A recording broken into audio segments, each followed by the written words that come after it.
Shalom, selamat pagi anak-anak kelas 3 yang hebat. Hari ini kita kembali belajar di tema 7, yaitu perkembangan teknologi, subtema 1, perkembangan teknologi produksi pangan. Selamat belajar anak-anak hebat dan terus semangat. Jangan lupa mengawali dan mengakhiri setiap kegiatan dengan bersyukur dan berdoa terlebih dahulu. Alam Indonesia sungguh kaya. Kacang kedelai, jagung, dan kelapa adalah hasil pertanian. Telur, daging, dan susu adalah hasil peternakan. Semua itu adalah sumber pangan kita. Pangan artinya adalah makanan. Alam Indonesia menyediakan sumber pangan untuk kita. Hasil panen dan ternak yang melimpah memberi makanan yang cukup bagi kita. Akan tetapi, hasil pertanian dan peternakan tidak dapat bertahan lama. Makanan itu dapat membusuk. Makanan busuk harus dibuang.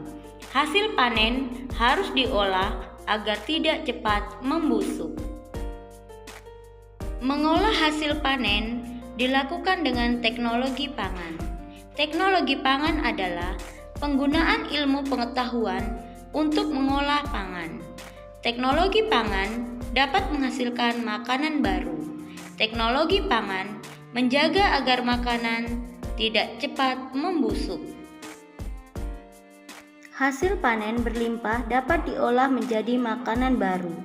Kacang kedelai dapat dibuat menjadi tahu, tempe, dan kecap. Susu sapi dapat diolah menjadi mentega, susu bubuk, dan keju. Teknologi pangan mengolah makanan agar tahan lama. Teknologi pangan sangat bermanfaat bagi kehidupan. Selanjutnya anak-anak, setelah anak-anak mendengarkan penjelasan dari teks bacaan tentang teknologi pangan yang sudah Miss Penny jelaskan tadi, mari anak-anak kita akan sama-sama menjawab 5 pertanyaan yang ada berikut. Setiap jawaban dari setiap pertanyaan sudah ada pada teks bacaan pada setiap paragraf. Dan Miss Penny sudah memberikan garis merah pada setiap jawaban. Pertanyaan pertama, apa arti dari pangan? Arti dari pangan adalah makanan. Pertanyaan kedua, apakah hasil pertanian dan peternakan dapat bertahan lama? Jawabannya adalah hasil pertanian dan peternakan tidak dapat bertahan lama. Kemudian pertanyaan yang ketiga, bagaimana cara mengolah hasil panen? Jawabannya adalah mengolah hasil panen dilakukan dengan teknologi pangan. Pertanyaan yang keempat, apa saja contoh makanan yang terbuat dari kacang kedelai? Contoh makanan yang terbuat dari kacang kedelai adalah tahu, tempe, dan kecap. Pertanyaan yang kelima, apa manfaat dari teknologi pangan? Jawabannya, manfaat dari teknologi pangan adalah teknologi pangan mengolah makanan agar tahan lama. Mudah ya anak-anak menemukan beberapa jawaban dari setiap pertanyaan dari teks bacaan yang sudah kita pahami bersama-sama. Selanjutnya, dari teks bacaan tentang teknologi pangan, kita dapat menuliskan 5 hal yang kita ketahui tentang teknologi pangan. Yang pertama, pangan artinya makanan. Yang kedua, hasil pertanian dan peternakan tidak dapat bertahan lama. Yang ketiga, mengolah hasil panen dilakukan dengan teknologi pangan. Yang keempat, teknologi pangan adalah penggunaan ilmu pengetahuan untuk mengolah pangan. Yang kelima, hasil panen berlimpah dapat diolah menjadi makanan baru. Bacaan teks tentang Bandeng Presto. Bandeng presto adalah ikan bandeng yang dimasak dengan menggunakan panci presto. Panci presto menghasilkan uap air bertekanan tinggi. Hal itu yang akan membuat daging ikan menjadi lunak. Tidak hanya dagingnya, duri ikan pun akan melunak. Bandeng presto ini dibumbui dengan bawang putih, kunyit, dan garam. Ikan yang sudah diberi bumbu kemudian dibungkus daun pisang. Setelah itu, ikan dimasukkan ke dalam panci presto yang dapat dikunci dengan rapat. Lalu, ikan akan matang secara merata. Setelah matang, bandeng presto dapat dikemas. Cara pengemasan bandeng presto akan menentukan daya tahan ikan. Jika dibungkus plastik biasa, ikan akan bertahan selama 5 hari.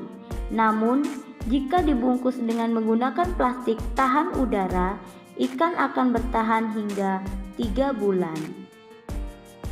Berikutnya anak-anak, setelah kita membaca teks tentang bandeng presto, mari kita akan sama-sama melengkapi informasi yang diperoleh dari teks bandeng presto tersebut. Informasi pertama yang kita dapatkan adalah bandeng presto dimasak menggunakan panci presto. Informasi yang kedua, bandeng presto akan membuat ikan menjadi lunak. Informasi yang ketiga, bandeng presto ini dibumbui dengan bawang putih, kunyit, dan garam. Nah, anak-anak juga bisa berlatih menemukan informasi dari teks bandeng presto dan melengkapinya di halaman 14.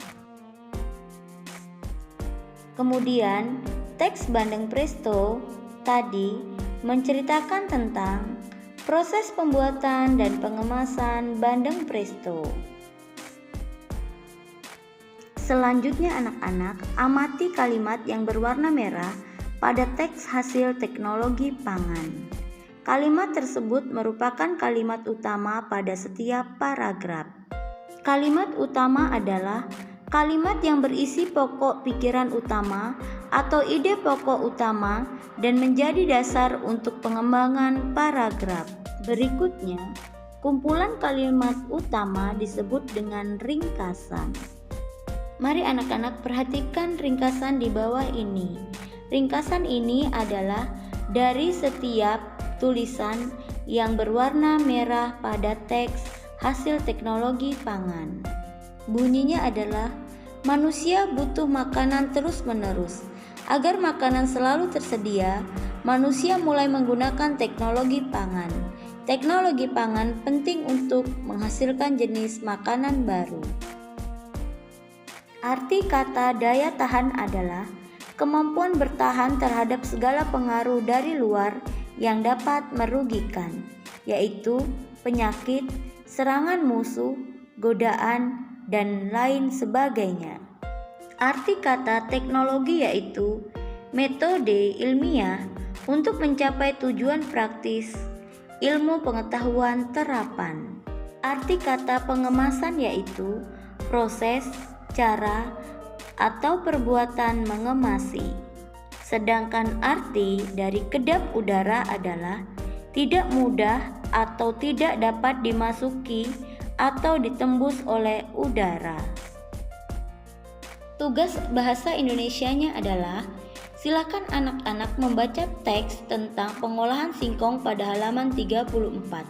Kemudian di halaman 36, silakan anak-anak menentukan kalimat utama dari teks bacaan. Kemudian, buatlah ringkasan dari isi teks pengolahan singkong. Lani, Dayu, dan Siti memiliki kemampuan yang berbeda dalam berenang. Lani telah mahir berenang. Dayu ingin belajar berenang. Siti lebih senang bermain di pinggir kolam. Di lingkungan sekitar kita dapat menemukan beragam kemampuan. Beragam artinya bermacam-macam. Misalnya, Siti menikmati buah-buahan ketika minum susu rasa stroberi. Dayu menikmati bolu pisang. Lani lebih suka makan buah apel.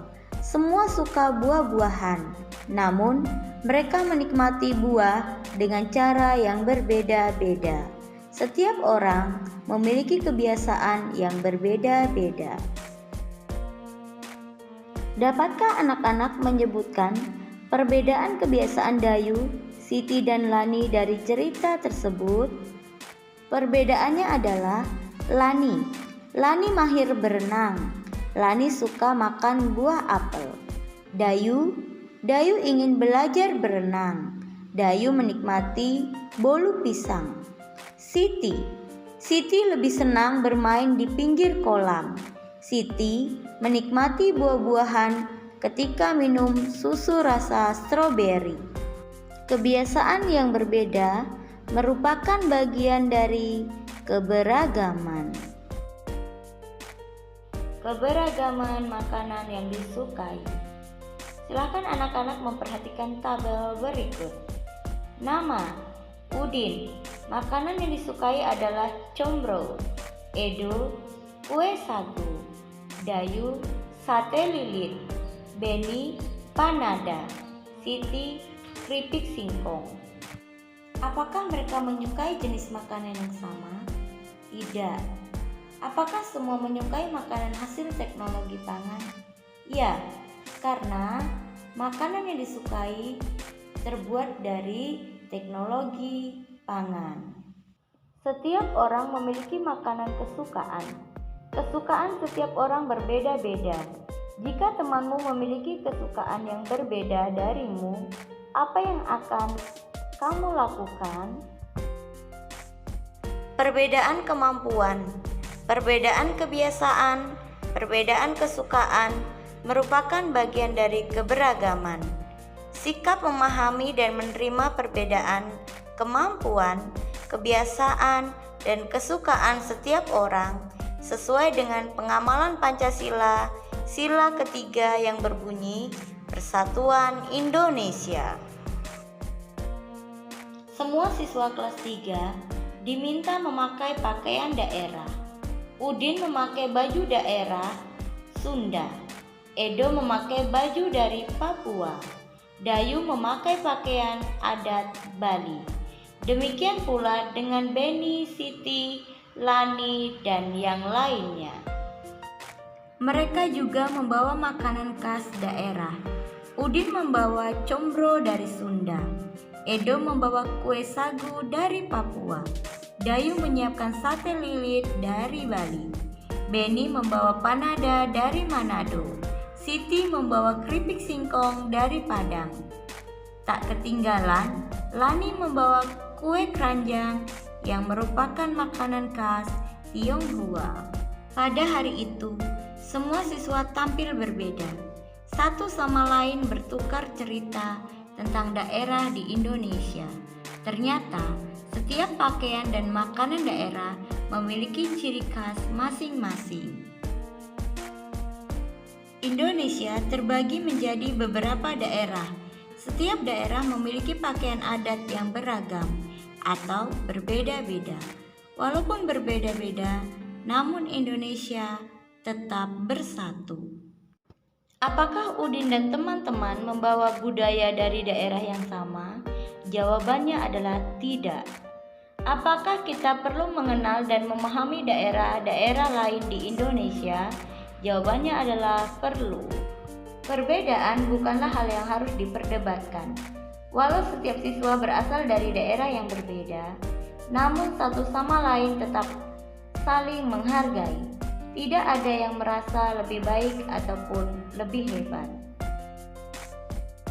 Pada perayaan kemerdekaan Republik Indonesia yang ke-72 yang bertempat di Istana Merdeka, Presiden Republik Indonesia beserta para tamu mengenakan pakaian adat dari berbagai daerah Indonesia. Pakaian yang dikenakan oleh Bapak Presiden menunjukkan keragaman negara Republik Indonesia atau yang sering disebut dengan NKRI. Walaupun beragam, namun tetap saling menjaga, menghormati, dan menghargai agar persatuan dan keutuhan bangsa Indonesia selalu terjaga. Sikap tenggang rasa. Setelah membuat tempe, Siti dan teman-teman akan mengolah tempe yang sudah jadi. Mereka membayangkan menu masakan yang akan dibuat dari tempe. Siti ingin membuat tempe balado karena Siti suka pedas. Edo ingin membuat semur tempe karena Edo suka rasa manis. Lani ingin membuat tempe asam manis karena Lani suka rasa asam dari saus tomat. Beni, Dayu, dan Udin lebih suka tempe yang digoreng, rasanya asin dan gurih. Siti memaksa ingin membuat tempe balado. Demikian pula, Edo tetap bertahan ingin membuat semur tempe. Karena tidak ada yang mau mengalah, hampir saja tempe tidak jadi diolah. Keinginan setiap orang berbeda-beda. Jika setiap orang memaksakan kehendak, akan terjadi pertengkaran. Akhirnya, Siti dan kawan-kawan berdiskusi untuk menentukan jenis masakan yang akan dibuat. Siti tidak ingin memaksakan kehendak. Siti paham bahwa tidak semua orang suka pedas. Siti memiliki tenggang rasa terhadap teman-temannya. Begitu pula Edo dan Lani. Mereka tidak memaksakan keinginan pribadi. Dari hasil diskusi, semua sepakat untuk membuat tempe mendoan. Perbedaan sifat dan kebiasaan dapat menimbulkan pertengkaran jika tidak ada yang mau mengalah. Sikap itu tentu saja tidak baik. Perbedaan sifat dan kebiasaan tidak akan menjadi masalah jika bertoleransi terhadap sifat dan kebiasaan orang lain. Tenggang rasa. Tenggang rasa adalah sikap mau memahami keadaan orang lain. Berikut ini adalah sikap yang perlu ditiru, yang memberikan akibat yang positif atau baik. Begitu juga sikap yang harus dihindari adalah sikap yang dapat memberikan akibat negatif atau tidak baik. Sikap yang perlu ditiru adalah muncul sikap tenggang rasa, memperkaya wawasan, memahami perasaan orang lain, menghargai perbedaan, saling melengkapi satu sama lain.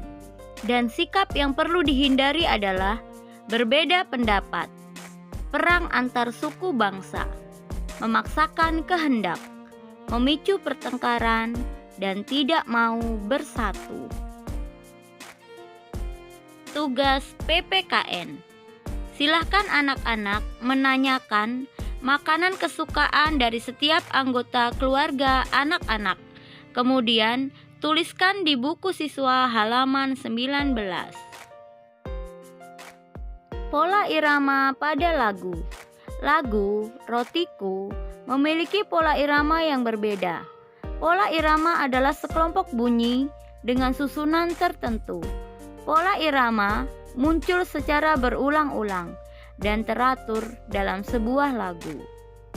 Jenis-jenis pola irama. Yang pertama, pola irama rata.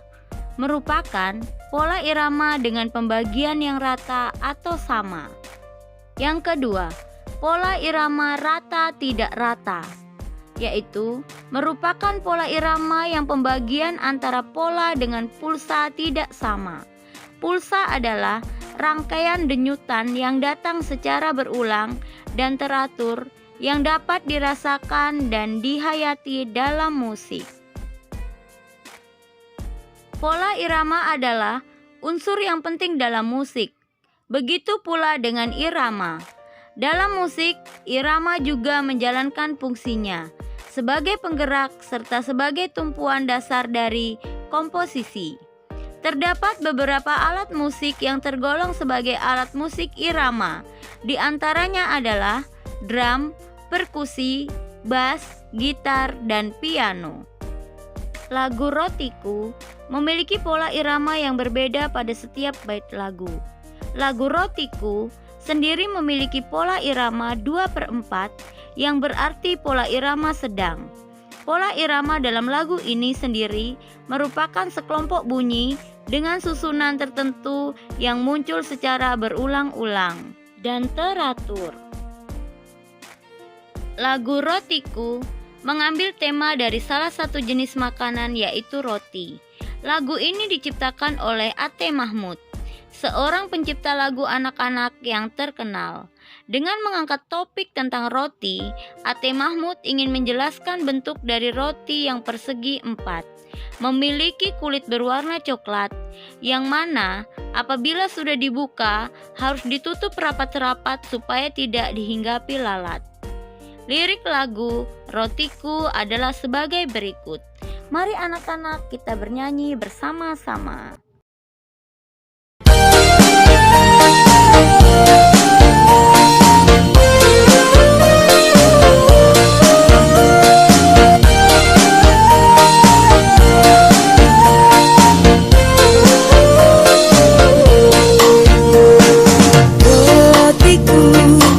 Persegi 4, kulitnya berwarna coklat, tutup rapat-rapat supaya jangan dimakan lalat.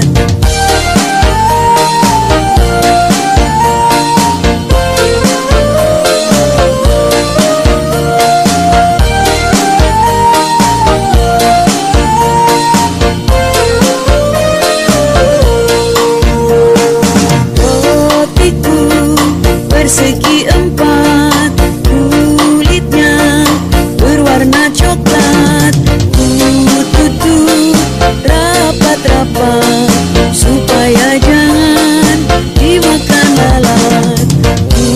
Tutup rapat-rapat supaya jangan dimakan lalat. Pada penjelasan sebelumnya, anak-anak telah mempelajari tentang pola irama lagu Rotiku. Kali ini kita akan mempelajari lagu berjudul Tukang Sayur, yang juga diciptakan oleh A.T. Mahmud. Apakah lagu Tukang Sayur mempunyai pola irama yang berbeda? Ya, lagu Tukang Sayur memiliki pola irama yang berbeda. Agar anak-anak menemukan letak perbedaannya, coba nyanyikan bersama teman-teman ataupun kakak, adik, dan orang tua anak-anak. Mari anak-anak kita menyanyi lagu yang berjudul Tukang Sayur bersama-sama.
Lagu Tukang Sayur ciptaan A.T. Mahmud menggunakan birama 4/4. Artinya, dalam satu bar terdapat 4 ketukan. Makna lagu Tukang Sayur adalah menunjukkan bahwa apapun profesi pekerjaan harus dijalani dengan rasa semangat yang tinggi. Makna bar dalam birama adalah frase musik dalam lagu yang terdiri dari beberapa beat. Beat adalah ketukan seperti 1, 2, 3, 4, dan seterusnya, yang biasa kita hitung ketika memainkan atau mendengarkan sebuah lagu. Birama adalah tanda yang menunjukkan jumlah ketukan dalam satu ruas atau satu bagian. Contoh birama yaitu birama 2/4, yang artinya dalam luas birama terdapat 2 ketukan. Pola irama merupakan bagian penting dalam unsur musik. Irama adalah unsur musik yang bisa membuat sebuah musik begitu hidup. Dengan irama, Sebuah musik dapat dinikmati oleh pendengarnya. Pola irama adalah bagian dari irama yang penting dikuasai. Setiap musik pasti memiliki iramanya sendiri. Irama ini menciptakan keunikan pada masing-masing bagian yang bisa membedakan suasana atau perasaan tertentu pada sebuah musik. Saat belajar mengenali pola irama, anak-anak akan dapat memainkannya tanpa memikirkan atau membaca musik. Sederhananya, ketika anak-anak mendengarkan musik, anak-anak mungkin merasakan dorongan untuk bergerak atau mengetuk kaki. Irama adalah komponen musik yang membuat seseorang ingin melakukannya. Untuk mata pelajaran SBDP, anak-anak tidak ada tugas ya. Namun anak-anak boleh mempelajari kembali lagu Rotiku dan Tukang Sayur. Terus semangat. Baiklah anak-anak, sampai di sini dulu kegiatan pembelajaran kita hari ini. Sampai bertemu kembali di pembelajaran video berikutnya. Terus semangat, sehat selalu bersama keluarga. Tuhan Yesus memberkati kita semua. Bye-bye, shalom.